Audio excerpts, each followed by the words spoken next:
The reason why we signed the MOU in the first place was twofold. The military campaign, basically, although we said it was successful because we bombed a bunch of different things, we killed leaders, it wasn't successful enough to give us the outcome that we wanted. Then we were also up against the clock of our energy reserves and the economic pressure we were facing here. So we signed the MOU because there was no military solution and because the diplomacy had somewhat stagnated. And so we had to give a little bit, which the MOU did. It wasn't perfect, but at least got us a ceasefire and at least started to open up the Straits of Hormuz. That's why we signed the MOU. The president even said as much when we signed it.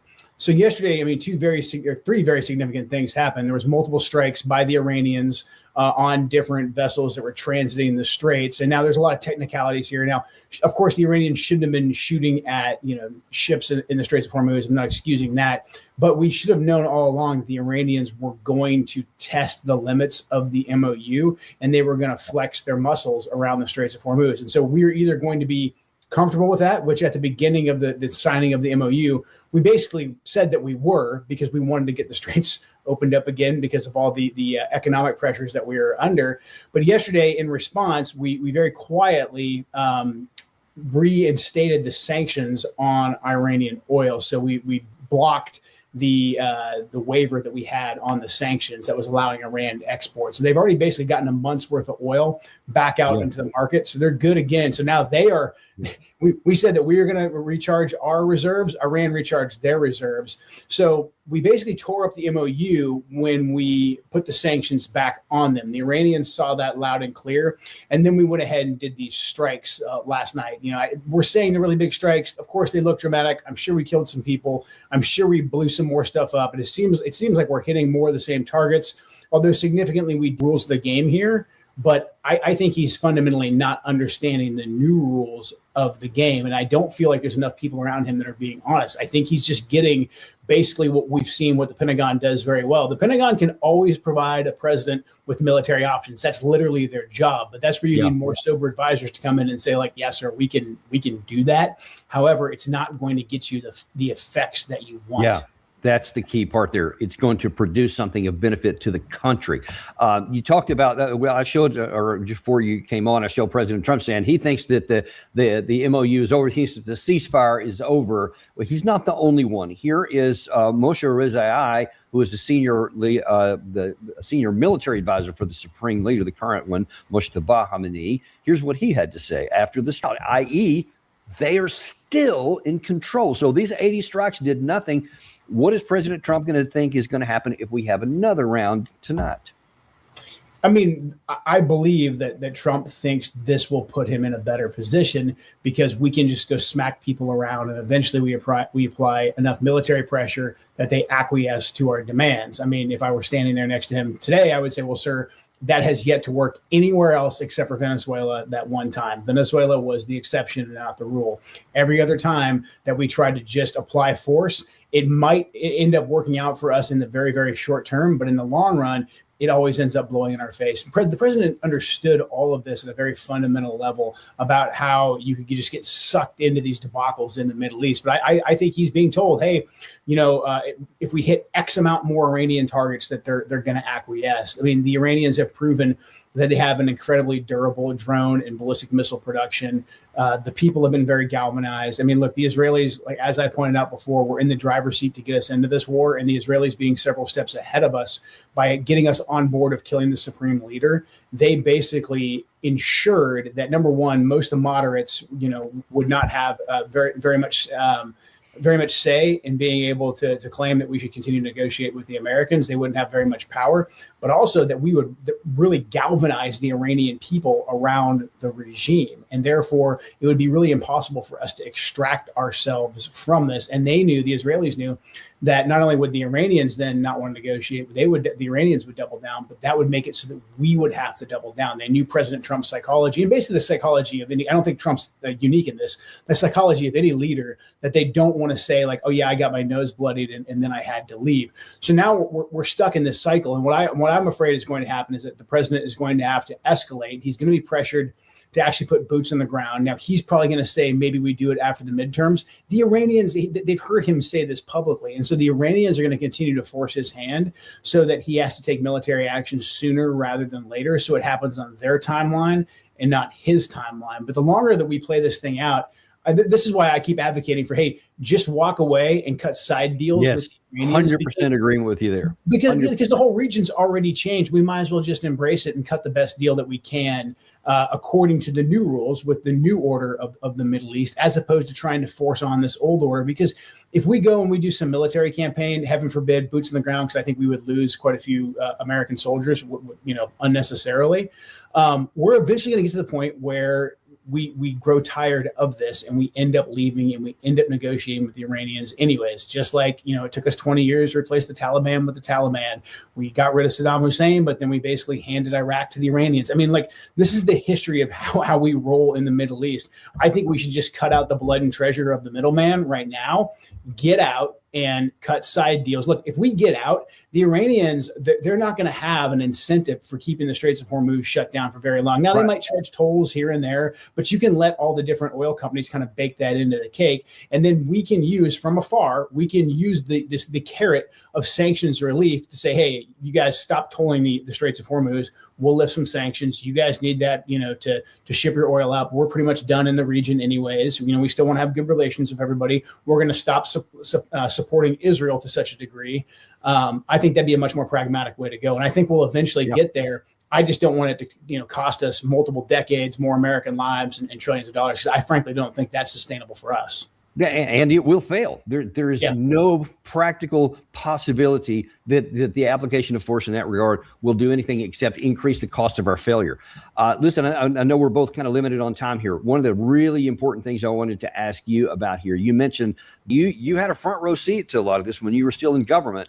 And there was a lot of people that were thinking, if you assassinate the supreme leader, take him out, kind of like we do with Maduro. Hey, it worked there. If we take him out here, man, that'll cause their government to fall. Now, you've already told us on our show, there were those, and maybe you may have been one of them, that said that's not going to succeed. But I wonder if you can kind of paint a picture here of where we were before we started this conflict and took him out, where the Ayatollah, Ali Khamenei, how he was viewed in the region and some of the I guess the bad rap he had with some, and where we are now, both in terms of the internal stuff in Iran and how the people now support him like apparently never before, and now even in Iraq, which used to be our counterweight against Iran. How has that worked out for us? It's worked out horribly. I mean, look, unfortunately, the president didn't listen to the vast majority of the IC and the Israelis. He listened to the Israeli propaganda who wanted to get him involved in the war. But if you had a closed door conversation with the Israelis when it was just in the room and you said something like, do you guys really think that we kill the Ayatollah and the whole regime just crumbles? The Israelis, they absolutely did not think that. No one thought that except for the people who were giving the president the sales pitch that this was going to be just like Venezuela. There was no intelligence to support, even like when the regime was at its weakest and its least popular, there was never anybody who with a straight face, with any credibility that could back it up with any intelligence that said, if you take out the supreme leader, the whole regime falls. And we always knew that there was going to be a rally around the flag effect to some degree. There was always a debate in how was, the supreme leader, how is he viewed as an Ayatollah in terms of all of Shia Islam, because different, sects of Shia, different factions of Shia Islam have different sources of emulation. It's very confusing. Most Iraqis follow this Iranian guy called Sistani, who's in Najaf. However, really at the end of the day, we knew that if we killed the Ayatollah, it would make him twice as big as he currently was. And that's exactly what happened. So even people who I think were not politically aligned, who were not very pious as Shias, they are now man, the martyred Ayatollah and now his son, because of how much his family has sacrificed. I mean, Shia Islam is based off of sacrifice. That's why they're in Najaf. That's where the Imam Ali was finally buried. They're going to go to Karbala. That's where Ali's son Hussein is buried. This is the entire Shia martyrdom culture. And so we just elevated these guys and caused every single Iranian with any bit of national pride to rally around Iran and to rally around the same. If you're aware, I noticed a couple of specific points mentioned by the Iranian press, that it wasn't just the body of Ali Khamenei, but it was his children and his wife that were also, to show that it was a family sacrifice. What's the significance of that? significance that's the story of Shia Islam. I mean, so the split Shia, Sunni, etc. The Imam Ali is part of the bloodline of the Prophet. That's where the split comes. Is it the most pious or is it the bloodline?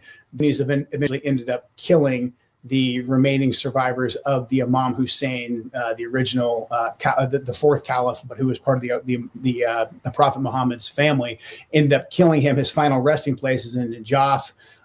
His son Hussein has fought against the Sunnis from what is now modern day Syria, and was killed in Karbala. And so there's a heck of a lot of symbolism here where you have the Ayatollah whose family members are killed with him. And now he is being taken on this tour where they did the original ceremony in Tehran, but then he's going to be taken to Najaf, Karbala, and then I believe either Qom, I think Qom, is going to be his final resting place. But it is incredibly significant. And the Iraqi Shias having their outpouring on the streets is significant as well, because most of these Iraqi Shias, even though the ones that are around now were probably pretty young, if alive at all, during the 1980s, but these Iraqi Shias, the vast majority of them, except for the ones that we ended up siding with, the vast majority of them, they fought against the Iranians. They fought against the Iranian Revolution. At the behest of Saddam Hussein. And they fought because they were nationalistic Iraqis before they were Shias. Now, a lot of the sectarianism that rose up after 2003 that we stoked because we did not understand the dynamics of modern day Iraq. Now, I would say the Shia nationalism is probably much higher and even more so now. So we've created now a great unity, a Shia crescent, if you will, which is what the Israelis told us we had to be wary of.